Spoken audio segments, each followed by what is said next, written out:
Hello, friends. This is Dave Hurwitz, executive editor at ClassicsToday.com, here with the new classical music alphabet, the three pick your letter. And we're up to letter I. And I is not a letter that has that many people in it, but I think I have a really good selection of the three great I's, or three of the great I's. And I look forward to seeing your selection of three great I's. Make sure they're great ones, not one-shot wonders or people who wrote half a piece that no one's ever heard of. Somebody who deserves to be coupled or linked with the three great composers whose last name begin with the letter I. Composer and a recommended recording. Both. Gotta have both. Please, please have both. There, thank you. So, who are they? First, Heinrich Isaac. What? You don't know Heinrich Isaac? Where have you been for the past 600 years or so? Isaac's years were 1450-ish to 1517. One of the, greatest hits of the 15th century. He was a very, very great composer. I mean, he was right up there, with Josquin des Prés and some of these other famous composers who were generally Flemish or French or Netherlandish, but they traveled all over Europe and acquired a marvelous reputation. I mean, really famous. Isaac was really, really famous, and he was quite prolific. He wrote 36 mass settings. That's a lot. That's a lot of masses, or at least that survive. I mean, this is what survives, remember, because not everything probably survives. And songs. He wrote, in all the entire, all of the most famous and typical forms of his day. So there are songs and there are mass settings and motets. He was really, really, really well known for his motets. In fact, when he died, he was working on a giant book of motets for the mass, the propers rather than the ordinary. The ordinary is the thing you do every day, the Kyrie, Gloria, Sanctus, Credo, Benedictus, Agnus Dei, not in that order, but that's the mass ordinary, because it's ordinary. We do it all the time.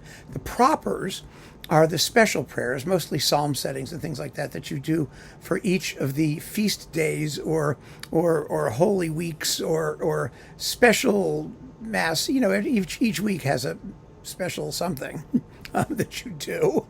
And he was in the process of writing motets for all of those.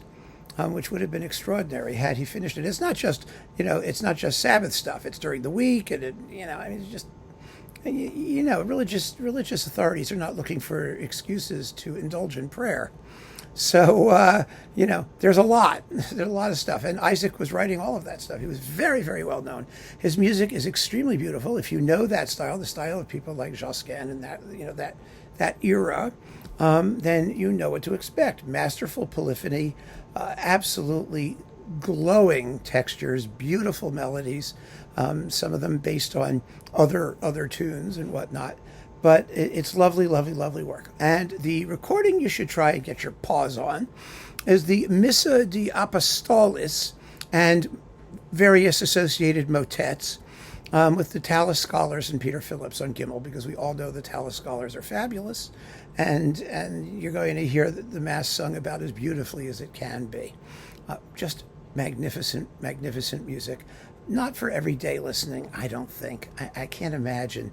But on those occasions when you want to be sort of lifted aloft, supported by a gorgeous interweaving of mellifluous polyphony and serene, counterpoint, well, you can't beat this stuff. You really can't.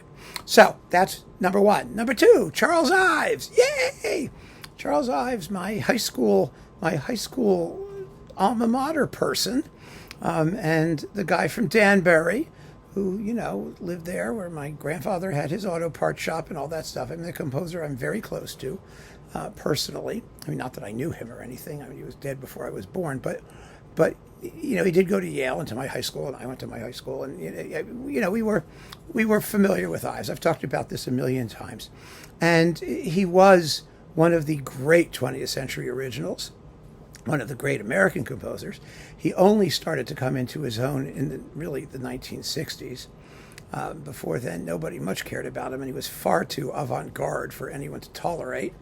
But, oh my gosh, what a brilliant and inventive and crazy composer he was. And he was one hell of an insurance salesman. He wrote the textbook on how to sell life insurance, The Amount to Carry. People still read it. So there you go. And the work in question that really sort of sums him all up is Symphony No. 4, and its first ever recording. It was written, it was completed around 1914, was not performed until the mid-60s, when Leopold Stokowski finally unveiled it and made what is still the reference recording of the work, which is kind of amazing, with 2 extra conductors in the second movement, particularly also in the finale, where you have so many things going on that you need more than 2 hands. You need like 6 hands. You know, it's the first symphony ever written to be conducted by like a squid or an octopus or something. But it's a brilliant and brilliantly recorded performance. Absolutely fantastic on Sony. And what a great piece. I mean, yeah, it's crazy and it has moments of pure cacophony, but at the end of the day, it's one of the most uplifting, transcendental pieces of music you'll ever hear in your life. It's absolutely glorious. So, yeah, give that one a shot. And then last but not least, Akira Ifukube, who lived from 1914 to 2006. Ives was 1874 to 1954. Ifukube is best known as the guy who wrote the Godzilla movie soundtracks. The music from which he turned into a series of symphonic fantasias. His Symphonic Fantasia No. 1 is Godzilla movie music, and so much fun. I mean, you'll play it, you'll go, I've heard that before, but you don't know where exactly. But he also wrote concert works. The Sinfonia Tapkaara is one of the most famous of those, and something called Ritmica Ostinata, which is delightful. These are pieces that are almost minimalist in their, rhythmic propulsion and repetition of small, motives, but he's not harmonically that constrained. And he was really a fine composer. He died fairly recently, like I said, 2006. In Japan, there are many, many recordings of his works. His output was not vast. He was a craftsman, but it really is quite characterful and enjoyable, and now that we don't denigrate composers for writing really good film music, that's another feather in his cap. So he deserves to be recognized and performed internationally and given the credit for being a masterful composer. So there you have it, my friends.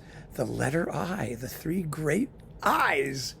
I want to hear yous doing the I's. So let's see what you guys come up with. I'm very curious to see. Keep on listening, friends. Thanks for joining me. Take care.